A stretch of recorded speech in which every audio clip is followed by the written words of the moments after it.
So we have Shane Counter from The Telling, which is an absolutely awesome band. I played their track. They had an EP release just last year, so I played one of the tracks from their EP. They're a 5-piece Dublin band. They specialise in the prog pop rock genre, and they classify their sound as diverse, emotive, energetic, and they're an eclectic band with a refined radio ready songs. That's absolutely awesome. And they really are actually a fantastic band, led by lead vocalist Lindy Lou, who's absolutely phenomenal on the vocals, I have to say.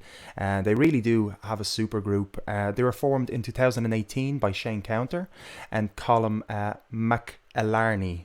Trying to pronounce that right there for you, brother. So they were both working as session musicians, and I guess the sessions you were working on weren't enough, huh? So you decided to form a band. That's absolutely awesome. We'll get to know a little bit about that too. And they're inspired by Queen, No Doubt, Elton John, Pink, Lady Gaga, Garbage, Pink Floyd, and I'm sure the list goes on. So I'm really looking forward to having a chat with Shane now. Let's see if we have him here. Yeah, we got him in the Zoom chat. Brilliant. Shane, can you hear me? I think we got sound. Can you hear me loud and clear there? I can. Brilliant. Well, good to see you. You're a little bit slanted. Is there any chance you could rotate your phone? I can, yeah. That would be great, just so there's no confusion. Brilliant, man. How are you keeping? Thanks for joining me. Yeah, doing all right, thanks. Yeah, not at all. Glad to be on the show. Brilliant. Yeah, my pleasure, man. Well, I mean, when I heard the band, I was just like, this is absolutely phenomenal. Well, tell me first of all a little bit about, because this is the first time we've met, which is lovely. how we're all locked in our houses, but we get to almost get closer to people in ways you wouldn't expect, right? Online. Mm. Yeah, I was smiling actually as you were talking about technical glitches and stuff. The double-edged sword of technology. Yeah. Because we do stuff like this, and then when it doesn't go right, you're like, okay, how do I run around and fix this? But, we got there. Yeah, we get there eventually. I suppose this is still sort of the beginning phase for everybody. I don't think you could ever anticipate something like this, that everything would all of a sudden just turn up online and it's the only way we can do things. So I think everybody just rushed onto it, and we're all learning together, I suppose, isn't it? Yeah, absolutely. Yeah. So tell me a little bit about yourself, man. Well, as you might tell, I'm not originally from Ireland, but I've lived here for nearly 20 years. So Ireland is definitely home. I've done a lot of different things over the years in relation to music. I've been in bands and gigged and made albums and done production music and done some producing, mixing, etc. There's lots of different things. Like, it's the main thing in my life. Like, it has been since I was 15. Mm-hmm. But in relation to The Telling, it's something that sort of started for me and Colm.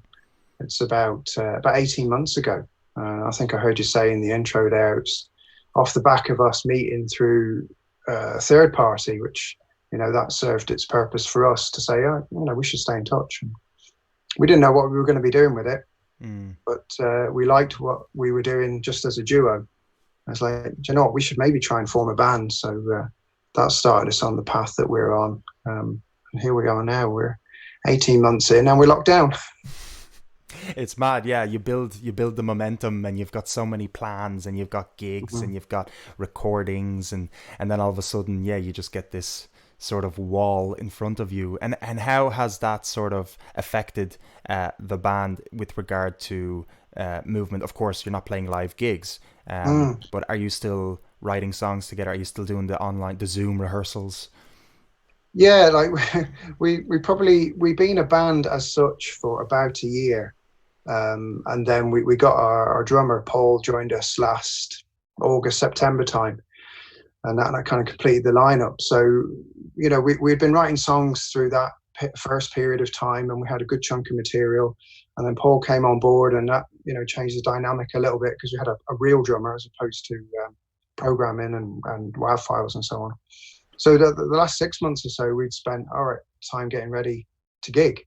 And we were just about ready to gig regularly, and obviously they've all been postponed. In fact, the was it the week after the kind of the first level of serious lockdown stuff, we were due to play in the Button Factory with Dermot Lambert and the Garageland thing. You probably know Yeah, yeah. about that. So that was obviously that was really exciting, and then I'd it say just so, yeah. no thanks, not until insert date. Who knows But we're having when? weekly Yeah. meetings like this, and we've got the opportunity to tidy up some of the songs that we had been playing live that hadn't been demoed properly yet. So we're doing that. We've got a weekly documentary series that we're putting out on our page at the moment, and we've actually got some ideas for videos for songs that they were sat in between. Shall we release them or not? And then the new stuff that we're writing, it's like, hang on a bit, we've got these other songs that are also pretty cool, and they're starting to come to life in video form. Hopefully, very soon. Amazing. It's beautiful how you can still work as an artist under these circumstances, and you can also affect people positively, because obviously there's a lot of people in a little bit more hardship than others, right? Not everybody is sort of affected the same way, and they deal with this. Everybody individually deals with this differently. So it's just lovely how musicians are sort of almost that medicine for a lot of people, you know. So it's great. Have you guys done any? Are you planning on doing any? Obviously, you can't do any stuff together, but because you play guitar, right? Would you ever do like the Yeah. live sort of Facebook performances or anything? I kind of declined politely from doing that. Colin, our keyboard player, did one of those sessions there a few weeks ago, and I think he was hoping that we'd all take turns. But I'm not really looking forward to doing that on my own. I'm very much about the band, so when we can get a chance to do something and speak collectively, I'm much more interested in that. But I'm a bit shy about doing solo performances and what have you. That's why there's going to be no live musical portion from me today. Oh, I was expecting three songs. I think everybody's is expecting three. I was going to literally introduce you to give you the floor, but no, I'm only messing. I was well aware, and that's great. No, I appreciate you coming in and just having a little chat about the band. And I think they will be. Obviously, we got that update yesterday, wasn't it? So they'll be releasing or the restrictions will be a little bit lighter. So hopefully, we'll be able to get back in the studio sooner than later within the phases. And then in that case, we could do a little bit of live rehearsal sort of performance and things like that. So hopefully that will come about. What's been, so you've only been together for a year and a half, and you've released that EP just recently. And what kind of gigs have you been doing sort of prior to this? Have you been gigging much, or was it more so sort of getting the band, because it's fresh, I suppose, so getting into the writing process? Well, it's interesting to me that when you set up a project and you start talking about timelines and you think, how far away are we going to be from playing a gig, and how long is it before we're going to have enough material to do that, and how long, all the questions that you go through as an artist. And so it's funny hearing you saying you've been together 18 months. And it's like, oh yeah, we've been together 18 months in one form or another. It doesn't really matter that we didn't have a drummer until last autumn. It's kind of, that's irrelevant to me. So we kind of had the material ready to go. We were looking to get gigging fairly early in a band's career. So we've done a few gigs. We played at the Sound House there on Eden Quay in Dublin. That was a Garageland event. That was our debut gig. Awesome. And it went really well. Like we sold a lot of tickets, and it's hard to know exactly how many people we had there, but it was like 50 or 60 people for our first gig. That's great. And that's a nice venue. I like that venue. It's tidy, isn't it? Yeah. It's compact, it's clean. You've got a good setup, the lighting's good, and it was fairly easy in and out of the venue and so on. So that was a good start. That way we've got the five of us here, all from different backgrounds, all have kind of different ideas, but we all like the music that we play. Brilliant. So if we like it, there must be other people out there who like it too. Absolutely. And yeah, so the debut gig proved that. Brilliant. Yeah. And when I played your track as well, a lot of people enjoyed that as well. And can you tell us a little bit about the members of the band? Do you mind? I know you've been kind of thrown into the deep end representing five musicians. It's five of you, right? So, do you want to give us a little background about each musician? I'd be interested to hear about. Yeah, yeah. Like we're currently doing a documentary series at the moment, anyway. So that if anybody's interested in learning more about the individuals, you'll definitely be able to see something about that over the coming weeks. There's a couple of short videos on there at the moment. But yeah, initially it was me and Colm. So Colm is the keyboard player, and as you said at the top of the show, we were working towards a showcase gig for a band called the Elusives. There's two guys who are based in Dublin who write excellent songs, and we just kind of helped them get to the point where they could play their first gig. So yeah, Colm is. I'm just gonna say, yeah, he's a really tasteful keyboard player. He really brings the extra level that I was looking for, knowing that when I write stuff and it's got guitar, bass, and drums, but it needs the magic texture. That's what he does. That's what he brings. Next on board was Simone. He's actually from Rome, and he plays bass. And again, very smooth, tasty player. Really plays well for the song. I think he was in a few bands in Italy, but he hadn't done much since he'd come here via the UK. So I think he was very enthusiastic about getting back into a band, and he brings a lot of energy, brings a lot of zest. I'd say probably the key component in any band is how good is your singer. Yeah, true. I didn't have a clue who we'd be able to get, who would be interested in doing what we were doing. We had demos, that one of which was a 6.5 minute demo, which was just guitars, keys, and some programmed drums. Very proggy, no proper chorus. It's like, who's going to want to do this? And then Linda comes on board, and it's like, wow. Linda's a professional singer. And she's done a lot of gigging over the years, various different bands, at lots of different levels, played in front of a lot of people. And it's like, okay, we have something here between the four of us. We're all enthusiastic about this music. And it started from not talking about what's your bag, what's your deal.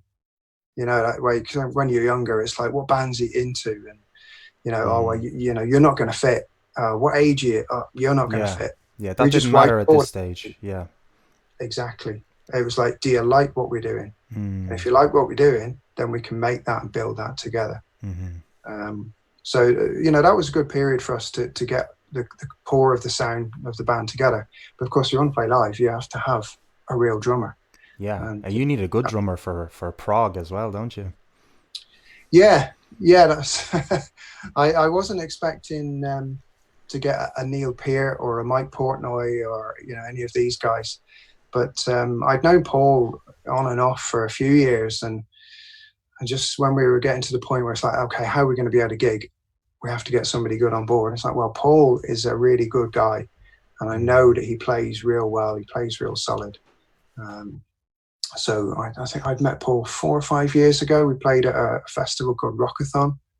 I was playing there with the Seattle Grunge Experience, and Paul was playing on the main stage with one of his former bands, the Black Overtones.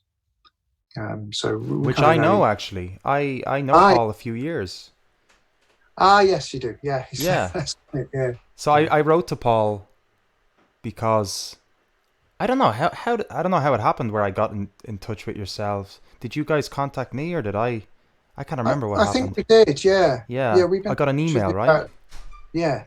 And it was from your official email, and then I noticed, I was like, Paul is in this band. Because I've seen Paul through just through the music scene. We bump into each other now and then, and we always just have a nice chat, and it's always a pleasure. But that's amazing. So Black Overtones, now that was a while ago, right? That Black Overtones is I'm not sure when they wrapped up, but they were together 4 years, and they might have finished a few years ago now. Yeah, amazing. Do you want me to? Because I'd love to ask you a few more questions and things, but I'd love to give the listeners maybe or the viewers a little bit of a taste of the telling, because we're talking about them. and I'd love to play a track if you don't mind. I know we didn't Yeah, really please do. discuss Yeah, on the format. That's all the members, right? We didn't miss anybody. we didn't miss anyone. No, I didn't want to leave anybody hanging now. Well, that's brilliant. Okay, so let's see what we have here for a track. So I actually can't remember which. Oh no, I think I do know which one. I just can't remember the name, but I know which one I played before. So I'm going to play a different one. It was the first one, I believe, from the EP. And the EP is there's no title to the EP, is it? It's just called the Telling, right? It's the Telling EP. self-titled. Yeah, Yeah, brilliant. yeah. Okay, let's see if I can pop it up so it looks a little bit appealing on the for the viewers. So yeah, Grasping at Tomorrow is what I played. So which one would you, from a Summerfield or your favorite song? Which one is your favorite song? I suppose. Which one would you go for? Let's give that one a blast because it's quite a bit different from Grasping. Yeah. Brilliant. So this is your favorite song, guys, by The Telling. I'm talking to Shane Counter here from the band, the lead guitarist and co-founder. So let's enjoy this tune.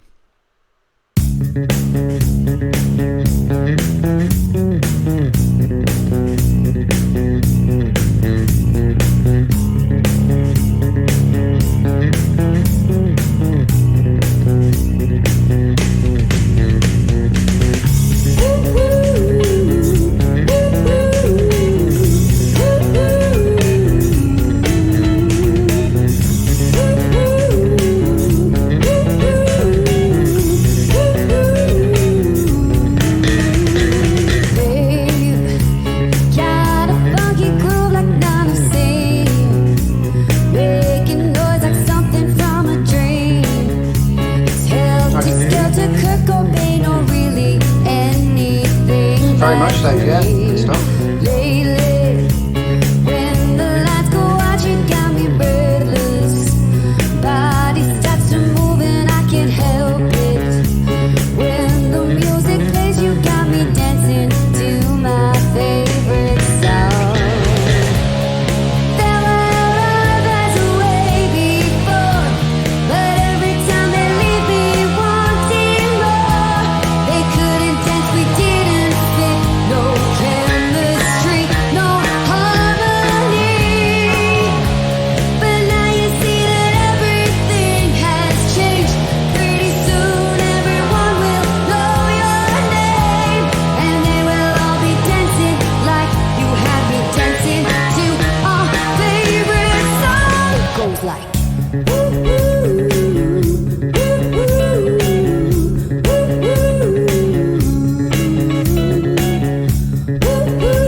Your favorite song by The Telling. What an awesome track, man. Just a fantastic EP as well. That was the Summerfield about to start on me there as well.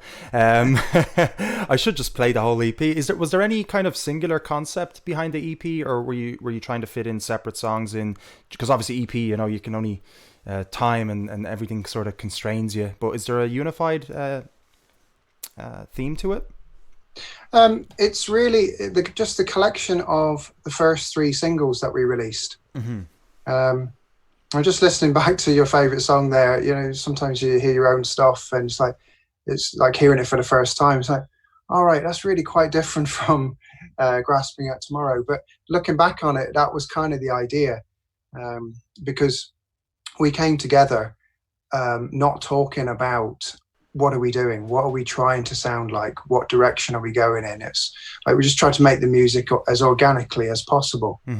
So I'm listening back now, like that track's been compared to Blondie, and then I'm hearing it and I'm like, oh yeah, but I know that it came from somewhere else within us. I'm hearing Skunk Nancy now as well. Like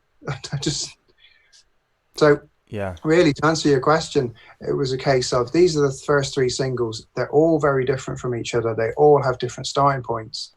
And it's like, okay, that's what The Telling is. So that's why it's just called The Telling EP. It's the first 3 singles, and you've got, a prog rock epic. You've got that one, which is, I don't know what that is. It's a pop song, I guess. Yeah. But it's a little bit less ordinary. It's a 5.5-minute pop song, but it's brilliant. It's absolutely brilliant. And I love the little elements as well, like the little finesses that you have in there, like the synth as well. It's just lovely, and yeah, that's a great really example actually of what Colm does.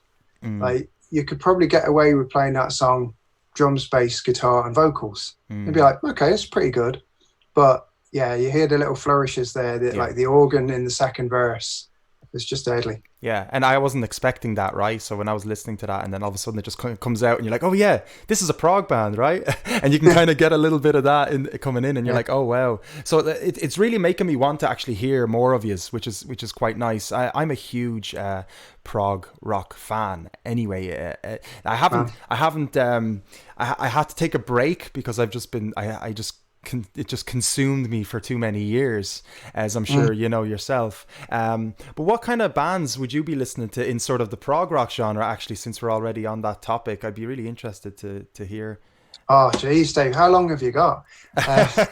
Well, tell me, how about recently? Is there anything recent, maybe?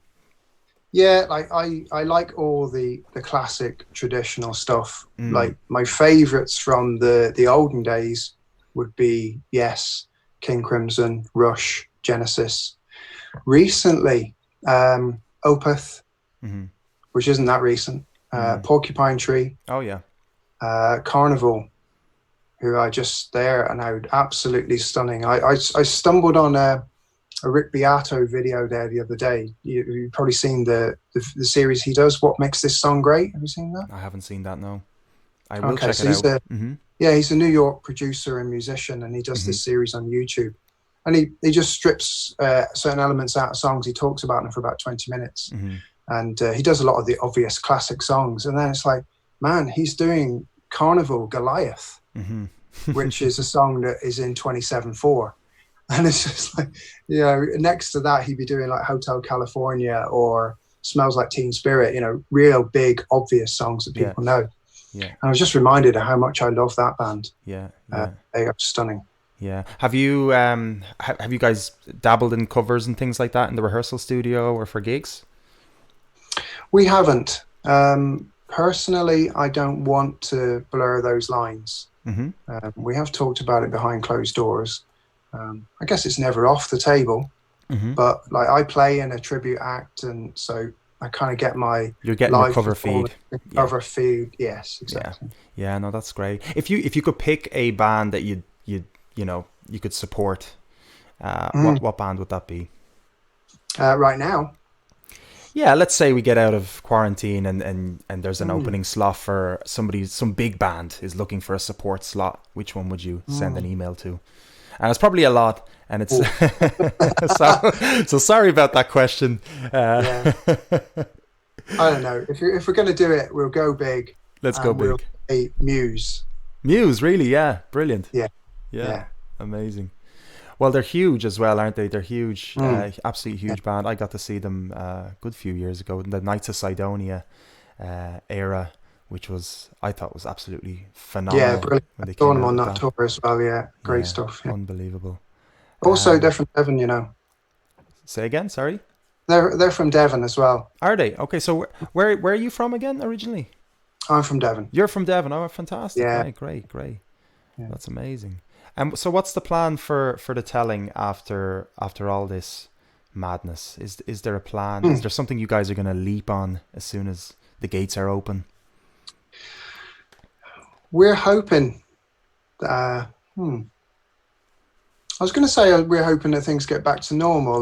Like personally speaking, I'm hoping that we take a little bit of stock and we review our normality, if you like. But I feel like bands that maybe are operating at our level will get a good opportunity to play regularly Mm, because we don't know what's going to happen with the big venues and the big festivals and stuff. So we have plans that we would be playing festivals this summer, that we'd be gigging regularly.